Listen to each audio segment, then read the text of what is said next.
हमारे पास पड़ी होती हैं काफ़ी सारी पुरानी बेडशीट्स और इनको हम उठा के फेंक देते हैं। आज मैं आपको बताऊंगी कि इनको फेंकने की बजाय आप बनाएंगे ऐसी चीज़ें जो बाज़ार से आप महंगे महंगे दामों लेकर आते हैं और हज़ारों रुपीस की बचत करेंगे। छोटे छोटे से हमारे डेली के काम होते हैं जिसको करके हम अपने घर को ऑर्गेनाइज़ कर सकते हैं बहुत ही आराम के साथ।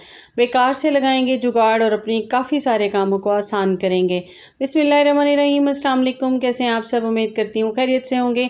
तो स्टार्ट करेंगे अपनी वीडियो को टिप नंबर 1 से। तो यहाँ पे मैंने ले ली हैं बेडशीट्स और इनसे मैं आपको काफ़ी सारी चीज़ें बनाना बताऊँगी। तो आज इसको मैं पहले एक बेडशीट से आपको कुछ चीज़ें बताऊँगी। तो ये मैंने ले ली है और साथ ही मैंने ले ली है चॉक मिट्टी।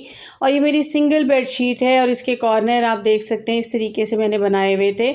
और अब ये काफ़ी टाइम से मैं इसको यूज़ नहीं कर रही, तो मैं इसके 4 फोल्ड कर लूँगी और उसके बाद मुझे जितना ये पार्ट चाहिए उतना मैं ले लूँगी और बाकी मैं निशान लगा के इसको जो है ना मैंने अच्छे से कट कर लेना है। अच्छा, पहले मैंने इसे अच्छे से 4 फोल्ड कर लिया ताकि ये इक्वल मेरे पास आ जाए। अब ऊपर से मैं तकरीबन 6 इंच का छोड़ दूँगी और उस पर निशान लगा के मैं इसको कट कर लूँगी। अब 2 पीस मेरे पास इक्वल आ जाएंगे। ये सिंगल बेडशीट है, मैं आपको दोबारा बता दूँ तो इसके मैंने इस तरीके से कट कर लेना है। अब ये मैं फ़ोम लेकर आई थी, आपको मैंने बताया था कि ये 240 का मैं लेकर आई थी। तो इसकी मैंने ना लेयर उतार लेनी है सिंगल। अच्छा, इसकी जो है ना 4 लेयर होती हैं, तो मैं पहले एक लेयर इसकी उतार लूँगी और इसको मैंने अपनी इस जो मैंने अब कट किए थे 2 पीस, एक पीस को सीधा करूँगी और उसके ऊपर मैं इस तरीके से इसको लगा दूँगी। अच्छा, दूसरे पीस को मैंने इसके नीचे रख देना है और पहले मैंने एक लेयर लगा दी, फिर दूसरी लेयर मैंने उठा के इसको इसके ऑपोजिट लगा दी। ठीक है, एक मैंने जो है वो बिल्कुल जो है वो विड्थ की साइड में लगाई थी, दूसरी मैंने लेंथ वाइज लगा दी। इस तरह से ये मेरा एक जो है ना गद्दे शेप बन गया और अब मैंने इसको जो है ना चारों तरफ से स्टिच करना है। अच्छा, पहले तो मैं इसके 3 पार्ट पे स्टिच कर लूँगी क्योंकि मैंने फिर इसको जो है ना 3 पार्ट पे स्टिच करके इसको मैंने सीधा कर लेना है। जो एक्स्ट्रा पार्ट है उस सबको मैं कट कर दूँगी और इस तरीके से मैं इसको स्टिच कर दूँगी। मैंने इस कपास को लेते हुए मैंने इसको इस तरीके से किया था और अब मैं इसके जो ओपन पार्ट है ना उससे आराम से इसको मैं थोड़ा थोड़ा फोल्ड करते हुए कुछ इस तरीके से करूँगी कि ये सारी जो है ना सेंटर में ही रहे। जो मेरी कॉटन है जो मैंने यहाँ पे डाली है इसके अंदर फोम टाइप, और इसको मैं इस तरीके से सीधा कर लूँगी। देखिए बिल्कुल ये सीधा हो जाएगा और इस तरह से मैं इसको ऊपर के पार्ट को जो है ना अब अंदर की तरफ मोड़ के मैं इसको बंद कर दूँगी। ठीक है जी, ये मेरा बंद हो गया और इस तरीके से ये मेरा कुछ जो है वो शेप आ गई है। अब मैंने यहाँ से ना स्टिचिंग करनी है, तो पहले मैंने लाइंस में स्टिचिंग करनी है। तो इसके लिए मैंने क्या करना है, सुई में धागा डाल दिया और उसके बाद मैंने ये करना है कि सबसे पहले तो ना मैं जी बिल्कुल नेक्स्ट स्टेप मेरी यही है कि मैं यहाँ पे ना इसको मेजर कर लूँगी, क्योंकि मैंने इसको जितने जितने पार्ट पे मैंने यहाँ पे लाइनिंग्स लगानी है ना, तो उसी तरीके से मैं यहाँ पे इंची टेप ले लूँगी और 3 इंच की ना ऊपर से मैं यहाँ पे जो है वो यहाँ पे मार्जिन लगाते हुए मैं इसको निशान लगा दूँगी अपनी इस मार्कर से जो मेरे पास मौजूद है, और चॉक मिट्टी, और इसको मार्कर भी बोलते हैं। तो इससे मैंने जो है वो 7 लाइनें लगा दी हैं। अब मैंने क्या करना है, नेक्स्ट टिप मेरी ये है कि मैं पहले इसको कॉटन को बैलेंस कर लूँगी। इसके लिए मैंने एक चम्मच ले लिया और इसको अच्छे से मैं इसके ऊपर मारूँगी ताकि सारी की सारी कॉटन इक्वल ही बैलेंस आ जाए। वैसे तो ये बैलेंस ही है, लेकिन इसको करने का ये एक तरीका होता है। ठीक है, इस तरीके से ले लूँगी और उसके बाद मैंने क्या करना है कि मैं सुई धागा ले लूँगी और अब मैं इसको स्टिच करना स्टार्ट करूँगी। अच्छा, इसका एक छोटा सा ये होता है कि जब हम इस तरह से गद्दे सी रहे हों या इसी तरीके से हम विकी रज़ाइयाँ भी सीते हैं और इसी तरीके से हमने जो है ना अपने सारे मैट्रेस वगैरह को भी बनाना होता है, रेलियाँ भी। अब क्या है कि मैं थोड़ा सा पार्ट पहले एक स्टिच छोटा सा लूँगी, जब नीचे लाऊंगी ना तो इसकी कॉटन के अंदर से ना मैं इसको लूँगी 1/2 इंच इतना खाली कॉटन से ऊपर के पार्ट से, फिर उसको नीचे की तरफ करके ना मैं छोटा सा एक स्टिच ले लूँगी। इस तरह से क्या होगा कि ऊपर नीचे ना इक्वल छोटे छोटे स्टिच आएंगे। जो लंबे स्टिच हैं वो इसके अंदर कॉटन के अंदर आ जाएंगे, क्योंकि जब हम इस तरह से अगर नीचे की तरफ लेना तो वो एक लंबा स्टिच आता है और वो बहुत बुरा लगता है सिलते हुए, क्योंकि आपने अपनी रज़ाइयाँ देखी होंगी या फिर आपके जो गद्दे होते हैं तो उनमें इस तरह से नहीं होता। तो ये एक तरीका है जो मेरी अम्मी का है, बिल्कुल मेरी अम्मी इसी तरह से बनाती थी। मैंने तो अपनी वालदा को ही देखा। और उसी तरीके से मैं आपको बता रही हूँ कि आप इस तरीके से इसको स्टिच करते हुए सारी लाइंस को ड्रॉ कर लेंगे। इस पे आपने स्टिच कर लेना है, ठीक है। आप चाहें तो आप ना पहले इंची टेप लेके लंबी लंबी ड्रॉ भी कर सकते हैं, क्योंकि बिगनर्स होते हैं तो उनके ये हो रहा होता है कि हमारी लाइन इधर से उधर ना हो जाए। तो मैं क्योंकि बनाती रहती हूँ तो मेरे लिए ये इतना इशू नहीं है। अब मैंने 7 की 7 लाइंस यहाँ पे बना ली हैं, स्टिच कर ली हैं। अब मैं क्या करूँगी, अब मैं इसको जो है ना बिल्कुल ले जाऊँगी ऑपोजिट, क्योंकि मैं वैसे तो ये इसी तरीके से सिलता है और इसी तरीके से आप विकी रज़ाइयाँ भी सिल सकते हैं खुद ही घर पे, और रज़ाइयाँ भी सी सकते हैं और गद्दे भी। मैंने क्या किया है, इस पे थोड़ा सा एक ट्विस्ट दिया है कि मैं इसे थोड़ा सा बॉक्सेस टाइप बना रही थी, तो मैंने अब इसके ऑपोजिट साइड पे ना 4-4 इंच का मैंने इस तरह से मार्जिन लगा दिया और मैं निशान लगा दूँगी और फिर मैं इसको इस तरीके से स्टिच कर लूँगी। अच्छा, आप चाहें तो इसको मशीन से भी कर सकते हैं, लेकिन मैंने इसको हाथ पे ही किया था, क्योंकि मशीन पे ये होता है कि थोड़ी सी कभी आपकी सुई भी टूट जाती है और ज़ाहिर है ये कॉटन होती है और इसमें फंस के जो है ना इसके टूटने का ख़तरा होता है। तो यहाँ पे मैंने इस तरह से मार्जिन ले लेने हैं और उसके बाद मैंने क्या करना है कि मैंने इसको स्टिच कर लेना है, ठीक है। इसी तरह से सेम पैटर्न से कि सुई में धागा डालूँगी और पहले छोटा सा एक स्टिच लूँगी, फिर उसके बाद मैं इसके अंदर जो है ना वो 1/2 इंच का ले लूँगी कॉटन के अंदर। उसके बाद मैं उसको नीचे ले जाऊँगी और नीचे ले जाके मैं उसको जो है वो स्टिच कर लूँगी। तो इसी तरीके से ऊपर नीचे लाते हुए मैंने इसको कर लेना है। नीचे से जब मैं ऊपर लाऊँगी तो वो छोटा सा स्टिच होगा और फिर जब मैं ऊपर से नीचे लेके जाऊँगी तो मैं अंदर की तरफ से ले जाके इसको कर लूँगी।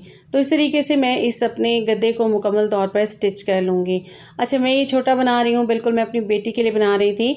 आपके घर में बच्चे होते हैं तो आप उनके लिए इस तरह से छोटी चारपाइयों के लिए मैट्रेस बना सकते हैं। ये देखिए मेरा बन गया है और बहुत आसानी के साथ। और ये देखिए इसके अंदर ये बॉक्सेस बन गए हैं इस तरीके से, क्योंकि मैंने ऑपोजिट लगा दी थी। अगर आप चाहें तो सिंपल आप सामने की तरफ लगाएं, इस तरह से ना भी लगाएं, लेकिन मैं इसे थोड़ा सा एक डिफरेंट बनाना चाह रही थी कि इसके बॉक्सेस से फील हों।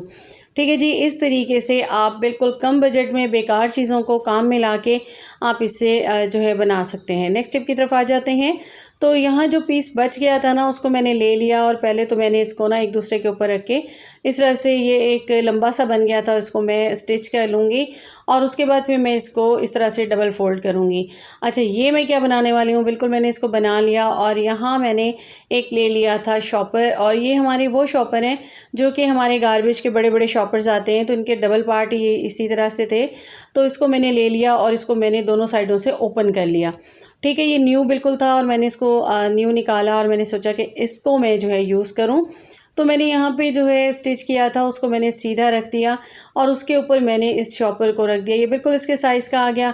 अब मैंने क्या करना है, पहले इसके 3 पार्ट में मैं इसको स्टिच करके इसको मैंने सीधा कर लिया और ऊपर से मैंने इसको स्टिच कर दिया। अब मैंने इसके ऊपर इसको मैंने मशीन से किया है। इसकी चारों साइडें मैं पे सिलाई लगा दूंगी, फिर सेंटर में एक ऑपोजिट करके मैं एक क्रॉस लगा दूंगी और एक मैं बिल्कुल सेंटर में लगा दूंगी। इस तरह से मेरी जो है ना ये एक शीट बन के हो जाएगी तैयार।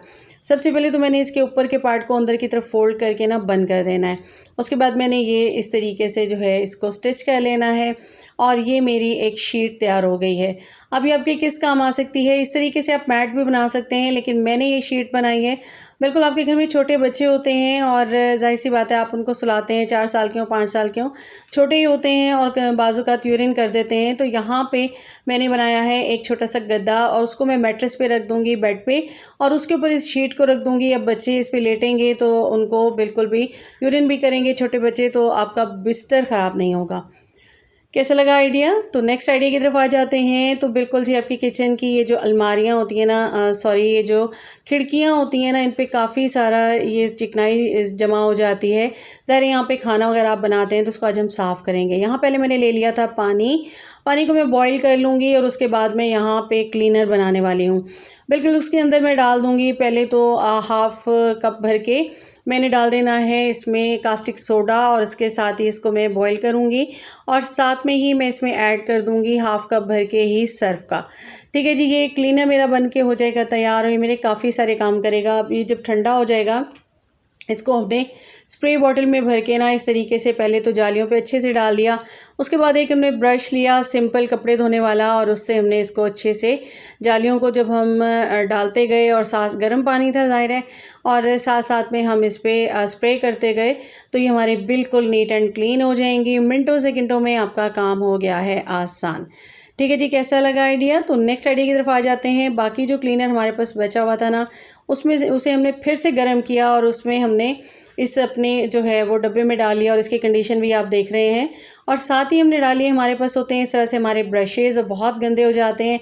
और साथ ही हमारे पास कुछ ब्रशेज़ थे, कंघे थे, और कुछ वो ब्रश थे जिससे जो है ना वो कलर वगैरह लगाया जाता है। तो इन सबको मैंने बिल्कुल 15 मिनट के लिए डाल दिया। बहुत ज़्यादा गर्म पानी था, तो जो आप देखें अभी भी धुआं निकल रहा है। उसके बाद जब मैंने इनको निकाला और जस्ट पानी बस इनके ऊपर डाला और हल्का सा रब किया, तो बिल्कुल नीट एंड क्लीन हो गए। तो इस तरीके से आप बिल्कुल आसानी के साथ एक चीज़ बनाइए और 3-4 चीज़ें आपकी हो जाएंगी बिल्कुल क्लीन। अब आप इन ब्रशेज़ को ड्राई कर लें, और उसके बाद आप यूज़ के ये काबिल हो गए हैं। तो बिल्कुल आसानी के साथ आप अपने इन कामों को भी कर सकते हैं। तो नेक्स्ट शेयर करते हैं। तो ये जो पानी बच गया इसको हम ले लेंगे, और इसी से हम सिंक भी धो लेंगे, और इसको हम इस डब्बे पे डाल के इसको भी नीट एंड क्लीन कर लेंगे। तो यहाँ पे मैंने इसको भी वॉश कर लिया था, और देखिए कितना नीट हो चुका है। जस्ट एक आपने क्लीनर बनाया, और ये मेरा टिकटॉक से मुझे बिल्कुल आया था, और डब्बा मेरा और गिफ्ट आया था, और इसको मैंने यहाँ पे वॉश करके दोबारा से नीट एंड क्लीन कर लिया है। तो कैसा लगा आइडिया? नेक्स्ट आइडिया की तरफ आते हैं। तो आपके पास इस तरह के ना आटे के बोरे होते हैं, तो इनको आप ले लेंगे और इनको चारों तरफ से कट कर लेंगे। कट करके इसको आपने साफ़ कर लेना है। ये आपके बहुत काम आते हैं। आपके फ्रीज़र में ना ख़ासतौर पे आपने बर्फ़ वगैरह रखनी होती है, तो क्या होता है कि ये जम जाती है ना, नीचे चिपक जाती है। तो इस तरीके से आप कट करके इसके साइज़ेस के इसमें रखते हैं, तो अब आपकी बर्फ़ इसमें बिल्कुल नहीं जमेगी। जो भी चीज़ें रखेंगे बिल्कुल आपकी जो है ना, जैसे ही उनको उठाएँगे तो आसानी से आ जाएँगी। जी, तो कैसा लगा मेरा आज का कंटेंट? उम्मीद करती हूँ आपको पसंद आया होगा। पसंद आया हो तो काइंडली मेरे चैनल को सब्सक्राइब कीजिएगा, बेल आइकॉन को प्रेस कीजिएगा। अपना रखिएगा बहुत ज़्यादा ख़्याल। मुझे दीजिएगा इजाज़त। अल्लाह हाफ़िज़।